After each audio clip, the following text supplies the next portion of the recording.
সচেতনতা তৈরি করতে হবে।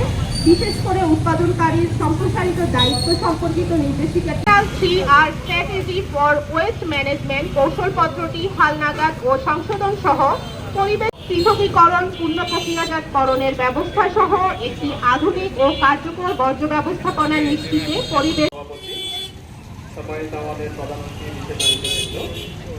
আমাদের সনাতের সদস্যবৃন্দ সিদ্ধান্ত গ্রহণ এবং সচেতনতা ও প্রচারণামূলক কার্যক্রম বাস্তবায়নে সরকারি বেসরকারি ধারণাপত্র পাঠ করার জন্য আমরা এই পর্যায়ে বক্তব্য চলে যাব। দেশের মানুষের অংশগ্রহণ নিশ্চিত করতে হবে। প্লাস্টিক শিল্পের অন্যান্য আমদানি শুল্ক বৃদ্ধি ও অন্যান্য প্রাণোদনা হ্রাস করে পূর্ণ প্রক্রিয়াজাতকরণকে উৎসাহিত করতে হবে। অপ্রাতিষ্ঠানিক প্লাস্টিক পূর্ণ প্রক্রিয়াজাতকারীদের বর্জ্য ব্যবস্থাপনা কার্যক্রমে অন্তর্ভুক্ত করার লক্ষ্যে একটি দীর্ঘমেয়াদী কর্মপরিকল্পনা তৈরি করতে হবে। শীতকালে ওই ড্রেনের অবস্থা কি ছিল এবং বর্তমানে এই যে বৃষ্টি হওয়ার পর ওই ড্রেন দিয়ে কি পরিমাণ প্লাস্টিক বর্জ্য ভেসে যাচ্ছে বা ওখানে কি পরিমাণ প্লাস্টিক বর্জ্য ফেলা হচ্ছে, সেটা যদি আপনারা একটা গিয়ে দেখেন তাহলে বুঝতে পারবেন আমরা প্লাস্টিক কিভাবে কড়াকড়ি নিয়ম আরোপ করা থাকে। আমাদের বাংলাদেশেও কিন্তু অনেক আইন করা হয়েছে, অনেক নিয়ম করা হয়েছে, কিন্তু আমরা নিয়ম করতে অভ্যস্ত কিন্তু আইন মানতে কোনোভাবে অভ্যস্ত না। যার কারণে আমাদের দেশে এই নিয়মগুলো কোথাও কার্যকর হচ্ছে না।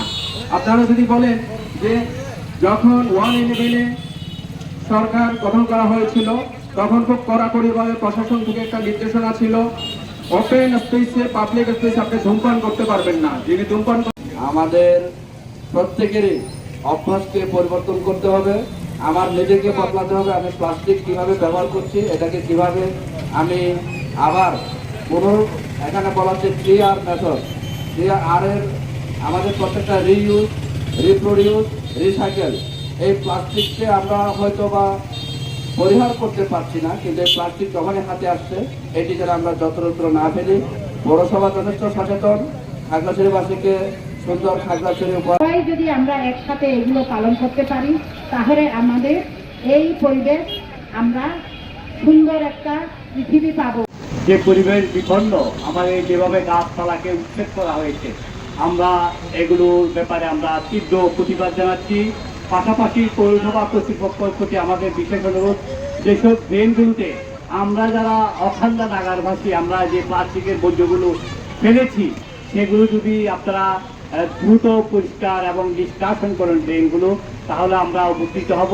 এবং পৌরবাসীদের প্রতি আমাদের আহ্বান, আমরা যাতে প্লাস্টিকের বর্জ্যগুলো যাতে আমাদের যে ছড়া, আমাদের যে অতীতের ঐতিহ্য ছড়াগুলো রয়েছে, যেগুলো খাল বিল রয়ে গেছে, এগুলোকে যাতে আমরা না ফেলি, আমরা যাতে সচেতন করি। সকলকে আমাদের প্রতিটি ঘরে ঘরে সচেতন হওয়া দরকার এবং রাষ্ট্রকে যদি উন্নত করতে চাই, বিশ্বকে যদি আমরা পরিবেশ থেকে পরিবেশের জন্য প্লাস্টিককে বর্জন করি এবং সকলে মিলে, কারণ এটা কোনো একার কাজ না, এটা সম্মিলিত একটা প্রয়াস, যেখানে রাষ্ট্র ব্যবস্থার সাথে সম্পর্কিত, রাষ্ট্রের পলিসির সাথে সম্পর্কিত, সেখানে এককভাবে এই কাজটা প্রতিরোধ করা সম্ভব নয়।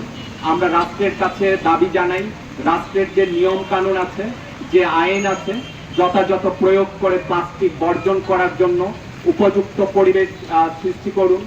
আমরা যারা এই যে আজকের পরিবেশের মধ্যেও যারা এই যে স্বেচ্ছাসেবী সংস্থাগুলো আছে, যারা আজকে প্রতিকূল পরিস্থিতির মধ্যে আজকে পরিবেশকে উন্নয়নের জন্য যারা বদ্ধপরিকর, তাদের হাতকে শক্তিশালী করার জন্য আমি আহ্বান জানাবো। যেহেতু আজকে সারা পৃথিবীতে 430 মিলিয়নের মতো যে বর্জ্য প্লাস্টিক যে উৎপাদন হয়, বাংলাদেশেও তার 8 লাখ টন এখানে যে প্লাস্টিক এখানে উৎপাদন হয়। এই বিষয়গুলো মাথায় রেখে আমরা প্লাস্টিককে বর্জন করতে পারি, কারণ আজকে প্লাস্টিকের কারণে সারা দেশের যে দুর্যোগ আমরা দেখতে পাচ্ছি।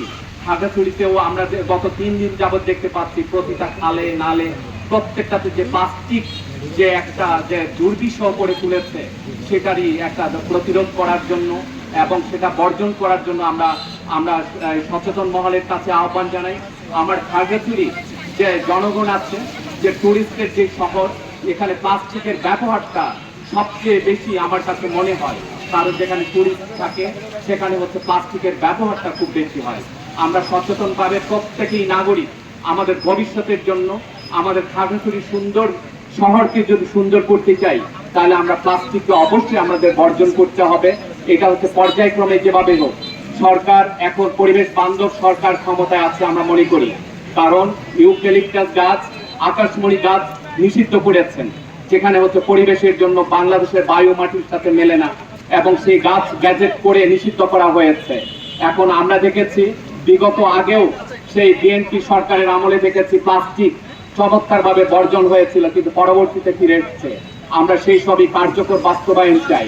আমরা চাই যে এখানে পরিবেশটা সুন্দরভাবে হোক, পাহাড় কাটা নিষিদ্ধ হোক, পাহাড়কে পাহাড়ের মতো থাকতে দিতে হবে, প্রকৃতিকে প্রকৃতির মতো থাকতে দিতে হবে। প্রকৃতিকে যদি কোনো আঘাত করা হয়, তখন প্রকৃতি তার বৈরী আচরণ করে, আমরা দেখেছি। কারণ সৃষ্টির যে সেরাজীব হিসেবে মানুষের যে দায়িত্ব কর্তব্য আছে, যে সৃষ্টি সেরাজীব হিসেবে আমাদের যে দায়িত্ব কর্তব্য আছে প্রকৃতিকে রক্ষা করার, প্রকৃতি আমাদেরকে রক্ষা করবে যদি আমরা প্রকৃতিকে রক্ষা করি। তাহলে সেই মূলনীতিগুলো বাস্তবায়ন করেই আমরা চাই যে আমাদের পরিবেশকে আমরা রক্ষা করি। যারা আছে প্রত্যেকটি মানুষ তার পরিবার থেকে সেই পরিবেশকে রক্ষা করার দায়িত্বটা শিখবে। আমরা প্লাস্টিককে বর্জন করার, যে প্লাস্টিক ক্যান্সার তৈরি করে, প্লাস্টিক যে খাদ্যের দ্রব্যের সাথে মিশে যায়, আমরা প্লাস্টিককে বর্জন করব। এইবারের হচ্ছে যে প্রতিপাদ্যটাকে আমি মনে প্রাণে ধারণ করে সবার কাছে আহ্বান জানাই। আজকে বৈরী পরিবেশে